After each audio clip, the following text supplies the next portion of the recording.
जय हिंद दोस्तों, आपका स्वागत है आपके अपने पसंदीदा चैनल स्टडी एंड अपडेट्स में। जय हिंद दोस्तों, मैं राजकमल आप सभी का स्वागत करता हूं स्टडी एंड अपडेट्स में। और आज के इस वीडियो में सीआरपीएफ के लिए जीके के टॉप 100% करने वाले हैं जो कि प्रीवियस एग्जाम में पूछे गए हैं। ये आपको 1 फरवरी, ठीक है, 1 फरवरी 2023 को एसएससी जीडी के एग्जाम में पूछा जा चुका है मॉर्निंग शिफ्ट में। इसलिए ये सारे प्रश्न बहुत ही महत्वपूर्ण हैं क्योंकि यह रिसेंटली पूछे गए हैं, ठीक है। तो आपके एग्जाम में जो है ऐसे ही प्रश्न आने वाले हैं। तो चलिए शुरू करते हैं। आपका पहला प्रश्न दिया गया है, इन 1873 ही founded the Satya Shodhak Samaj who is being referred to as they here. 1873 में उन्होंने सत्य शोधक समाज की स्थापना की। यहाँ उन्होंने किसे कहा जा रहा है, देखिए यहाँ पर दिया गया है उन्होंने सत्य शोधक समाज की स्थापना की। तो उन्होंने कौन है ये बताइए। सबसे पहले तो ये बताइए कि सत्य शोधक समाज की स्थापना किसने की थी। तो 24 सितंबर 1873, ठीक है, 24 सितंबर 1873 में सत्य शोधक समाज की स्थापना की गई थी और वो भी ज्योतिबा फुले के द्वारा, ठीक है। तो ज्योतिबा फुले देखिए यहाँ पर आपके ए में ही दिया गया है। ज्योतिबा फुले कहां पर की गई थी, पुणे महाराष्ट्र में, ठीक है, पुणे महाराष्ट्र में की गई थी। तो उत्तर क्या हो जाएगा आपका, फर्स्ट का उत्तर आपका ए हो जाएगा। समझ में आ गया ना। चलिए आगे बढ़ते हैं। सेकंड प्रश्न आपका दिया गया है, Bhagirathi meets dash at Devprayag. Devprayag में भागीरथी डैश से मिलती है। तो देखिए देवप्रयाग में जो है भागीरथी अलकनंदा से मिलती है, ठीक है। जैसा कि आपको पता होगा कि देवप्रयाग जो है वह भारत के उत्तराखंड राज्य में टिहरी गढ़वाल जिले में है और वहां से बहना शुरू होता है और यह जाकर प्रयाग में मिल जाती है। अलकनंदा को गंगा के नाम से भी जाना जाता है। तो उत्तर क्या हो जाएगा आपका, सेकंड का उत्तर आपका सी हो जाएगा, अलकनंदा। चलिए आगे बढ़े। अब देखिए आपका तीसरा प्रश्न दिया गया है, who looks after the development, maintenance and management of inland waterways in India. कहा जा रहा है कि भारत में अंतर्देशीय जल मार्गों के विकास, रखरखाव और प्रबंधन की देखभाल कौन करता है। तो इसकी जिम्मेवारी जो है वह IWAI को दिया गया है, ठीक है, IWAI। इसका फुल फॉर्म क्या हो गया, inland waterways authority of India, ठीक है। और इसकी स्थापना जो है 27 अक्टूबर को की गई थी, 27 अक्टूबर 1986 को की गई थी, ठीक है। इसका क्या काम है, शिपिंग हो गया, नेविगेशन हो गया, अंतर्देशीय जलमार्गों का रखरखाव करना, प्रबंधन करना, उसका विकास करना, वह काम है IWAI का है, inland waterways authority of India, भारतीय अंतर्देशीय जलमार्ग प्राधिकरण। ये वीडियो कहां पर दिया गया है, ये देखिए आपका inland waterways authority of India, ये आपके सी में दिया गया है। तो उत्तर क्या हो जाएगा, थर्ड का उत्तर आपका सी हो जाएगा, ठीक है। चलिए आगे बढ़े। चौथा आपको दिया गया है, बाय हुम वाज अर्थशास्त्र रिटन। अर्थशास्त्र किसके द्वारा लिखा गया था, चलिए बताइए। देखिए यहां पर मैं एक नाम लूंगा जो कि इस ऑप्शन में नहीं है। नाम क्या है, चाणक्य। चाणक्य को आप जानते हो ना, चाणक्य की नीतियां बहुत प्रसिद्ध रही और चाणक्य ने ही अर्थशास्त्र जो कि राज्य कला पर लिखा गया था, ठीक है। ये प्रसिद्ध दार्शनिक है और इन्होंने कई सारी नीतियां दी। तो इन्हीं का दूसरा नाम है कौटिल्य, ठीक है। आप चाणक्य जानते हो, इन्हीं का दूसरा नाम है कौटिल्य, ठीक है। यदि चाणक्य दिया रहे या कौटिल्य दिया रहे, अर्थशास्त्र कौटिल्य आपने पढ़ा है, चाणक्य भी रहे तो आप चाणक्य उत्तर लगाएंगे, ठीक है। तो उत्तर क्या हो जाएगा, फोर का उत्तर आपका बी हो जाएगा। यह पुस्तक संस्कृत में लिखी गई है, ठीक है। चलिए आगे बढ़ते हैं। पांचवा आपका दिया गया है, which playground is usually oval with a rectangular area in the middle, 22 yard long and 10 feet wide। किस खेल का मैदान प्रायः अंडाकार होता है जिसके बीच में एक आयताकार क्षेत्र होता है जो कि 22 गज लंबा और 10 फीट चौड़ा होता है। बताइए, सबको याद होगा 22 गज लंबा 10 फीट चौड़ा, ये क्या होता है, क्रिकेट का पिच होता है, ठीक है, जो कि आयताकार होता है और उसके चारों ओर ये अंडाकार जो होता है इस प्रकार का फील्ड होता है, ठीक है। उत्तर क्या हो जाएगा आपका, क्रिकेट ना। तो फाद का उत्तर आपका ए हो गया। चलिए आगे बढ़े।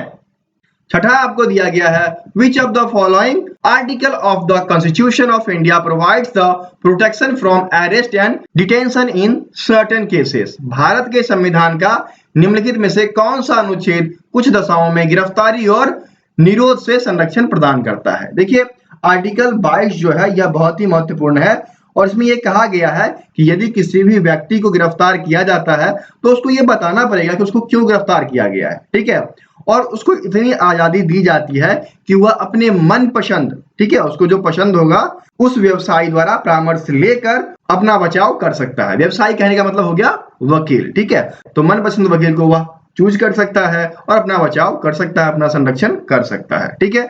तो किसमें निहित है? आर्टिकल 22 में, जो कि यहाँ पर बी में दिया गया है। तो उत्तर क्या हो जाएगा? 6 का उत्तर आपका बी हो जाएगा, ठीक है। चलिए आगे बढ़े। सातवां आपको दिया गया है the annual festival of Gangaur celebrated by married women of Rajasthan is celebrated in the Hindu month of dash. Rajasthan की विवाहित महिलाओं द्वारा मनाया जाने वाला गणगौर का वार्षिक त्योहार हिंदी महीने के अनुसार किस माह में मनाया जाता है। देखिए यह जो त्योहार है इसमें क्या है कि महिलाएं जो हैं सुबह उठती हैं और मिट्टी की बनी हुई गणगौर माता को दूध का छिड़काव करती है, क्या लेकर? दुब्बी लेकर, ठीक है, दूब कहते हैं ना, दूब और फूल लेते हैं और दुब्बी से गणगौर माता पर दूध का छिड़काव करते हैं, ठीक है। यह होता है आपके चैत्र के मास में, चैत्र। तो चैत्र देखिए आपके यहाँ पर डी में दिया गया है ना, तो उत्तर क्या हो जाएगा? 7 का उत्तर आपका डी हो जाएगा। चलिए आगे बढ़े। अब देखिए आठवां आपको दिया गया है which country won the maximum number of gold medal in 2020 summer पारा ओलंपिक्स। ग्रीष्मकालीन पारा ओलंपिक 2020 में किस देश ने सर्वाधिक स्वर्ण पदक जीता? तो सर्वाधिक स्वर्ण पदक जो है वह जीता गया चाइना के द्वारा। कितना? 207 कुल पदक थे, जिसमें कि स्वर्ण जो है वह आपका 96 था, 96 गोल्ड था। वहीं पर यूनाइटेड स्टेट ये आपके थर्ड पे रहा था, ठीक है, यूनाइटेड स्टेट ऑफ अमेरिका यह थर्ड पर रहा था। फर्स्ट पे आपका चाइना और सेकंड पे आपका ग्रेट ब्रिटेन रहा था। तो संयुक्त राज्य अमेरिका ने कुल 104 पदक हासिल किया था, उसमें से गोल्ड आपका 37 था। वहीं पर ग्रेट ब्रिटेन ने 124 पदक हासिल किया, जिसमें कि 41 गोल्ड था, ठीक है। तो उत्तर क्या हो जाएगा? उत्तर आपका 8 का ए हो जाएगा, ठीक है। चलिए आगे बढ़े। नौवां आपको दिया गया है विच of the following is an example of an indirect tax. निम्नलिखित में से कौन सा अप्रत्यक्ष कर का उदाहरण है? तो अप्रत्यक्ष कर जो है यह ऐसा कर होता है जो सरकार द्वारा एक मध्यस्थता से वसूला जाता है और सीधा सरकार को हस्तांतरित नहीं किया जाता है, जैसे कि सेवा कर हो गया, बिक्री कर हो गया, सीमा शुल्क हो गया, केंद्रीय उत्पाद कर हो गया। तो ये सारे कर होते हैं, ठीक है। तो अभी रिसेंटली ऐसे करों में जीएसटी है आपका, यहाँ पर जो दिया गया है corporation tax of firms, gift tax, property tax, GST tax, तो इन सभी में आपका जीएसटी जो है यह सेवा कर है और यह इसके अंतर्गत आता है। तो उत्तर क्या हो जाएगा? 9 का उत्तर आपका सी हो जाएगा, ठीक है। चलिए आगे बढ़ते हैं। 10वां आपका दिया गया है personal disposable income is the money available for spending after accounting for house hold consumption, saving and income tax, ठीक है। ये देखिए पर्सनल डिस्पोजेबल इनकम का यह क्या है? डिफिनीशन है और इसके अंतर्गत आपका क्या क्या आता है? हाउस होल्ड कंजम्पशन, आपका सेविंग, ठीक है, एंड इनकम टैक्स। व्यक्तिगत प्रयोज्य आय वह धन है जो घरेलू उपभोग, बचत और आयकर के लेखांकन के बाद खर्च के लिए उपलब्ध होता है, ठीक है। तो सेविंग ढूंढिए कहां दिया गया है? सेविंग आपके ए में दिया गया है, तो 10 का उत्तर आपका ए हो जाएगा, ठीक है। देखिए जो क्वेश्चंस मैं करवा रहा हूं यहां पर, तो उनके पीडीएफ तो प्रोवाइड कर दिए गए हैं, जिसका लिंक आपको डिस्क्रिप्शन बॉक्स में दिया गया है। आप वहां से जाकर इन पीडीएफ को डाउनलोड कर सकते हैं, ठीक है, जो कि बिल्कुल निःशुल्क है। यदि इनके अलावा आपको और भी यदि स्टडी मटेरियल्स चाहिए, आप खुद से तैयारी करना चाहते हैं उसके लिए, ठीक है, तो वो भी हम प्रोवाइड आपको करा देंगे। उसके लिए एक छोटा सा शुल्क है 111 रुपए का, जिसमें कि आपको सभी कुछ दिया जा रहा है, practice sets, current affairs, chapter wise, ठीक है, सभी कुछ अवेलेबल कराया जा रहा है। यदि आप चाहते हैं तो आप हमें व्हाट्सएप करेंगे। हमारा व्हाट्सएप नंबर है 7979946092, ठीक है। इस पे व्हाट्सएप करेंगे और जो भी आपकी रिक्वायरमेंट है वो आप बताएंगे, फीस पे करेंगे, उसका स्क्रीनशॉट देंगे, फिर आपको पीडीएफ भेज दी जाएगी। ओके, चलिए आगे बढ़े। 11 आपको दिया गया है, if 4 labours are needed and 7 are working, what kind of unemployment are the 3 extra labours suffering from. यदि 4 मजदूरों की जरूरत है और 7 काम कर रहे हैं तो 3 अतिरिक्त मजदूर किस तरह के बेरोजगारी से पीड़ित हैं। देखिए यहां पर क्या है कि ये जो बेरोजगारी होती है यह होती है प्रच्छन्न बेरोजगारी। तो प्रच्छन्न बेरोजगारी में क्या होता है कि 4 लोग की जरूरत थी, 7 लोग काम कर रहे हैं, तो यदि हम 3 को हटा भी देते हैं तो हमारा प्रोडक्शन नहीं घटता है। ठीक है, तो ये होते हैं प्रच्छन्न बेरोजगारी। एक है आपका चक्रीय बेरोजगारी जो कि उच्च नीच की वजह से आता है समय के अनुसार। ठीक है, एक है आपका संरचनात्मक बेरोजगारी। स्ट्रक्चरल अनएम्प्लॉयमेंट क्या होता है, ये वैसा अनएम्प्लॉयमेंट है जिसमें कि कोई शैक्षिक है, ठीक है, शिक्षित है, जैसे बीटेक कर रखा है बंदा और उसको काम नहीं मिल रहा है, तो उसके उस शिक्षा के अनुसार काम नहीं मिला, तो यह कहलाता है स्ट्रक्चरल अनएम्प्लॉयमेंट। ठीक है, तो इन 3 के बारे में मेरे को जानकारी थी, मैंने आपको बता दिया। तो उत्तर क्या हो जाएगा यहाँ पर उत्तर आपका 11 का बी हो जाएगा। ठीक है, चलिए आगे बढ़े। 12 आपका दिया गया है, limestone, chalk and marble are different forms of calcium carbonate. CaCO3 पर है ना, चूना पत्थर वगैरह, तो ये उसी का तो फॉर्म है। यहाँ पर क्या हो जाएगा CaCO3, इसका रासायनिक नाम नीचे दिया गया है। तो कैल्शियम कार्बोनेट, उत्तर क्या हो जाएगा आपका डी हो जाएगा। ये केमिस्ट्री के बहुत ही आसान प्रश्न है। ठीक है, चलिए आगे बढ़ते हैं। 13वां आपको दिया गया है, CV Chandrashekhar was awarded the Padma Bhushan for his contribution to dash watch. CV Chandrashekhar को डैश में उनके योगदान के लिए पद्म भूषण से सम्मानित किया गया था।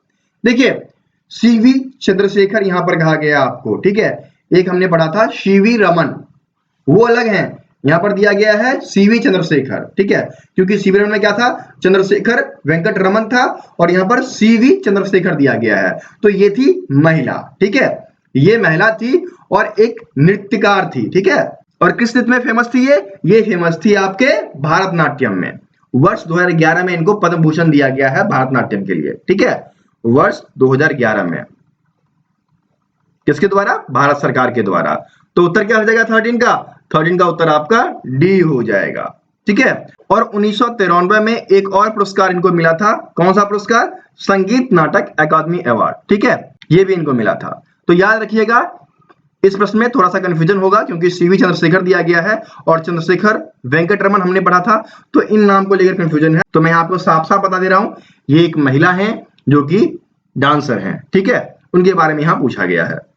तो 13 का उत्तर आपका डी हो गया। ठीक है, चलिए आगे बढ़ते हैं। 14 आपको दिया गया है, a base turn red litmus paper to dash. क्षारक लाल लिटमस पत्र को डैश कर देता है, तो ये क्या कर देता है, नीला कर देता है। A base turn red litmus paper into blue. ठीक है, तो ब्लू ढूंढिए, आपके सी में दिया गया है, तो 14 का उत्तर सी हो जाएगा। ठीक है, चलिए आगे बढ़े। अब देखिए 15 दिया गया है, विच of the following is a disadvantage of industrial development. निम्नलिखित में से क्या औद्योगिक विकास की हानि है। ऑप्शंस दिए गए हैं, पॉल्यूशन प्रदूषण, दूसरा है हायर रेवेन्यू कलेक्शन उच्च राजस्व संग्रह, तीसरा है आपका कंटिन्यूअस डेवलपमेंट सतत विकास, चौथा है आपका इकोनॉमिकल डेवलपमेंट आर्थिक विकास। तो देखिए इन सभी ऑप्शन में औद्योगिक विकास जो है इसमें हानि आपके पॉल्यूशन से होता है। जितना पॉल्यूशन बढ़ता है उतने पॉल्यूटेड एनवायरनमेंट में आप जीते हैं, बीमार पड़ते हैं और सभी चीजें खराब हो जाती है। ठीक है, तो औद्योगिक विकास की हानि क्या हो गई, पॉल्यूशन ना। तो उत्तर क्या हो जाएगा, 15 का उत्तर आपका ए हो जाएगा कि इनमें से प्रदूषण जो है वह औद्योगिक विकास की हानि है। ठीक है, चलिए आगे बढ़ते हैं। 16वां आपको दिया गया है, who among of the following politician become the president of India in July 2022। निम्नलिखित राजनेताओं में से कौन जुलाई 2022 में भारत के राष्ट्रपति बने। ठीक है, तो देखिए अभी जो है प्रेजेंट में द्रौपदी मुर्मू बने हुए हैं।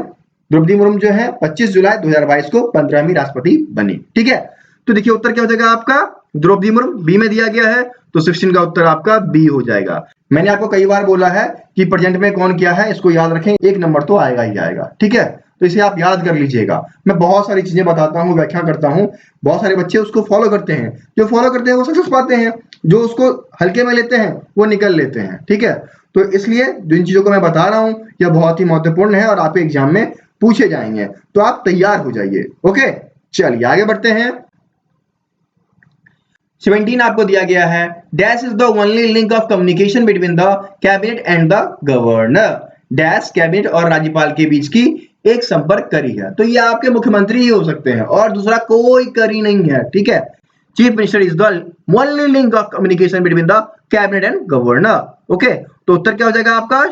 17 का उत्तर आपका ए हो जाएगा। ठीक है, चलिए आगे बढ़ते हैं। अब देखिए 18 क्या दिया गया है? 18 है who took over as the chief of army staff on April 30, 2022। अर्थात 30 अप्रैल 2022 को चीफ आर्मी स्टाफ का पदभार किसने संभाला? तो ये संभाला गया आपके मनोज पांडे के द्वारा। मनोज पांडे जो है यह 29वें थल सेना प्रमुख बने हैं। ठीक है, 29th मनोज पांडे, जो कि यहां पर ए में दिया गया है। तो 18 का उत्तर क्या हो जाएगा? ए हो जाएगा। कब बने हैं? 30 अप्रैल 2022 को। ठीक है, चलिए आगे बढ़े। 19 आपको दिया गया है who is the union minister of information and broadcasting and youth affairs and sports in India as of November 2022। नवंबर 2022 तक की स्थिति के अनुसार भारत के केंद्रीय सूचना प्रसारण और युवा कार्यक्रम और खेल मंत्री कौन है?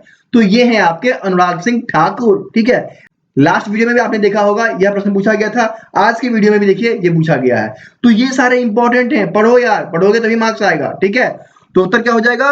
अनुराग सिंह ठाकुर। उत्तर आपका बी हो गया। चलिए आगे बढ़े। ये आपका आखिरी प्रश्न है, क्या दिया गया है? Alarmelvalli is the exponent of which of the following classical dances? Alarmelvalli निम्नलिखित में से किस शास्त्रीय संगीत के प्रतिपादक हैं? तो देखिए अलरमेलवल्ली जो है यह है आपके भरतनाट्यम के प्रतिपादक। ठीक है, इन्होंने जो है कोरियोग्राफ भी किया है, डांस भी किया है, ये फेमस डांसर रहे हैं। तो उत्तर क्या हो जाएगा आपका? 20 का उत्तर आपका ए हो जाएगा। ठीक है, देखिए ये जो प्रीवियस प्रश्न है इससे ये पता चलता है कि आपको करंट अफेयर से बहुत सारे प्रश्न पूछे जा रहे हैं, नृत्य से प्रश्न पूछे जा रहे हैं। ठीक है, अवार्ड से प्रश्न पूछे जा रहे हैं, हिस्ट्री से 1-2 क्वेश्चन पूछे जा रहे हैं, साइंस से 1-2 क्वेश्चन पूछे जा रहे हैं। तो आपको इस तरीके से ही तैयारी करनी है। जो स्टडी मटेरियल्स मैं प्रोवाइड करा रहा हूं आप उनको पढ़ जाइए, 100% गारंटी है आपके सक्सेस की। ठीक है, 100%। यदि आप वह पूरा मटेरियल पढ़ जाते हैं तो 100% गारंटी है। ठीक है, चलिए आगे बढ़े और आज का प्रश्न क्या है ये देख लेते हैं। ये रहा आपका आज का प्रश्न, क्या दिया गया है? Who among of the following is known as the flying Sikh of India? निम्नलिखित में से किसे भारत का फ्लाइंग सिख कहा जाता है? ठीक है, 4 ऑप्शन है, 4 ऑप्शन में से एक सही है, वो आपको कमेंट बॉक्स में कमेंट करना है। और मैंने आखिरी वीडियो में इसको बताया भी है, तो जो देखा है वो तो कमेंट 100% करेगा, जो नहीं देखे हैं वो देख के कमेंट कर लीजिए। ठीक है, तो आपके कमेंट का इंतजार रहेगा, तो कमेंट करना बिल्कुल ना भूलें। ओके, और जिनको पीडीएफ चाहिए वो हमें व्हाट्सएप कर लें। हमारा व्हाट्सएप नंबर है 7979946092। ठीक है, और जिनको फ्री पीडीएफ चाहिए वो भाई वेबसाइट पे चले जाइए, खुद ब खुद पीडीएफ डाउनलोड कर लीजिए। ठीक है, समझ गए ना? चलिए फिर मिलते हैं अगले वीडियो में, तब तक के लिए जय हिंद।